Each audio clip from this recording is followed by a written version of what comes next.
मौला अली अलैहिस्सलाम फरमाते हैं कि मुझे कुत्ते की एक सिफ़त बहुत पसंद है कि मालिक उसको जितना मर्ज़ी मारे, मार मार कर वीरान कर दे, लेकिन वो फिर भी इस इंतज़ार में होता है कि मालिक मुझे बुलाएगा कब। जो ही मालिक उसको बुलाता है और वो दौड़ता हुआ आता है और मालिक के कदमों में लौटने लगता है। मौला अली अलैहिस्सलाम फरमाते हैं कि अल्लाह को भी वही बंदा पसंद है कि जिसको मालिक बुलाए और वो फ़ौरन दौड़ता हुआ आए।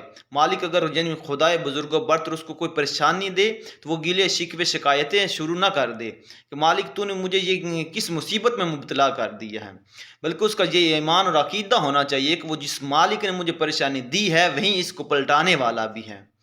और इन ये अल्लाह की जितनी भी मखलूक़ात हैं इन सब में इंसान के लिए ये निशानियाँ हैं और ये अल्लाह ने इंसान की हदायत के वास्ते पैदा की हैं और इंसान की सहूलत के वास्ते पैदा की हैं। हम तो समझते कि हमारे नुकसान मिसाल के तौर पर सांप को लें कि ये कितना ज़हरीला होता है, इंसान को डस ले तो इंसान की मौत वाक़ई हो जाती है। लेकिन आज की साइंस भी ये बात मानने पे मजबूर है कि अगर ये सांप और ज़हरीले जानवर ना होते तो ज़मीन पर ऐसे ऐसे जरासीम होते कि इंसान थोड़ी देर के लिए भी सांस ले ना सकता। और ये जितने जानवर हैं ये सारे और जितनी मखलूक़ात खुदा हैं सारी इंसान के फ़ायदे के लिए हैं।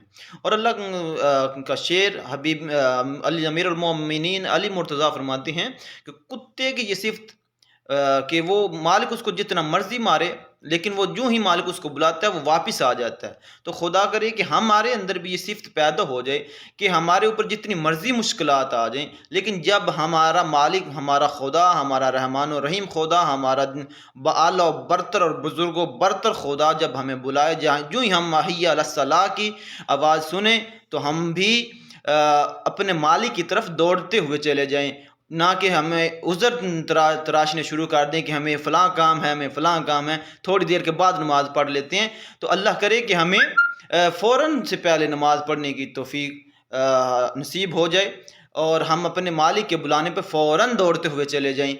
ईरान के एक आयतुल्लाह थे, तो वो सफ़र कर रहे थे, तो फरमाते हैं कि मैंने रास्ते में अपने ड्राइवर्स का गाड़ी रोकी, मोटरवे थी, तो ड्राइवर ने उज़र पेश किया कि नहीं रोक सकता, लेकिन उसने कहा किसी तरह भी रोको। गाड़ी रुकी तो वो उतरे और नीचे मोटरवे से नीचे उतरे कि एक चरवाहा बकरियां चरवा रहा था। तो वो उनके पास गए तो पूछा, बंदा खुदा अभी तो अजान हुई, तूने नमाज फ़ौरन से पहले शुरू कर दी, अव्वल वक्त में नमाज कैसे सीख ली तूने, तू तो अनपढ़ है। तो उसने कहा कि मैंने ये अपनी बकरियों से सीखा है। तो आयतुल्लाह पूछने लगे भी बकरियों से आपने कैसे सीख लिया।